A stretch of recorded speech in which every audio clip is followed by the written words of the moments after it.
Welcome to another session of Come Make Coffee with me. So, for today, di tayo gawa ng coffee.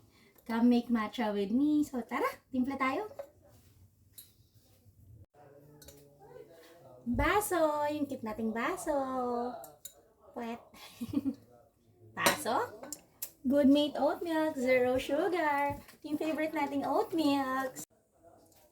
So, ang gagawin natin ay yung matcha and sticky strawberry ng Shot Beverages.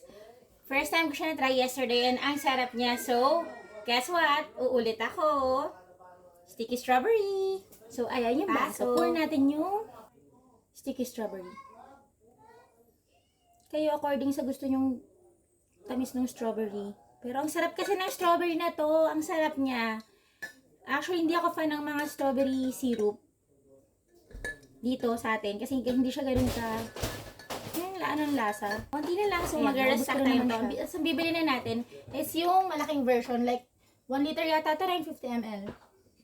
So, ayan. Tapos, para maganda, paikot-ikot at sa baso. Para may design. Look, oh. Ayan.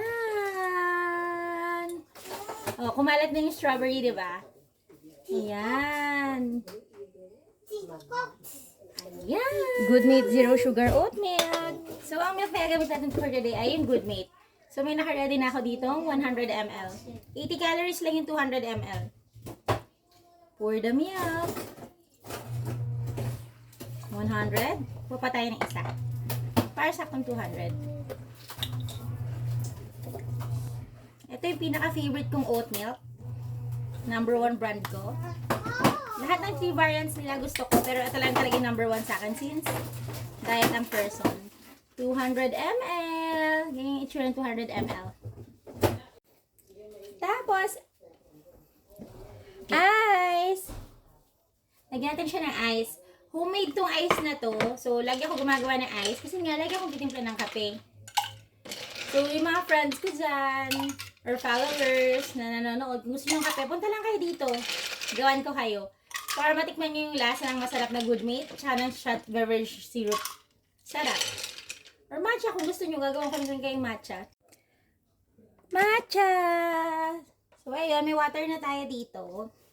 Nalagyan natin siya ng matcha. Eto, sulit to pag binili mo kasi, imagine mo gagawin siya 50 to 80 cups. Syempre, depende sa tapang na gusto mo. Kung gusto mo sobrang tapang, mga 50 cups lang to tatagal. Tingnan niyo yung powder niya, ang ganda. Diba? Gusto ko ng medyo saktong tapang. So, 2 teaspoon. Bango!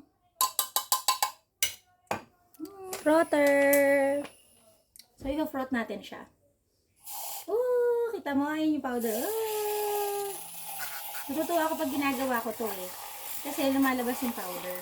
So, hindi na tayo maglalagay ng kahit na anong sugar. Kasi yung sticky strawberry, yun na yung syrup natin. Yun tayong mga yun yung sugar na customer sa labas. Tayo natin kung gusto nila ng kape. At silang kape. Using the long sarap. So, ito yung baso. Pour natin yung matcha. Sarap ng pagka-green, no? Perfect. Mahalo siya.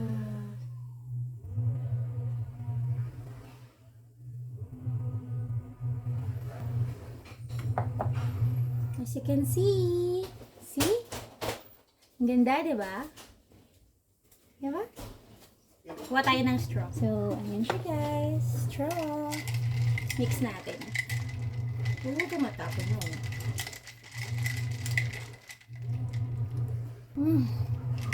Ang sarap. Perfect talaga yung dalawang yun.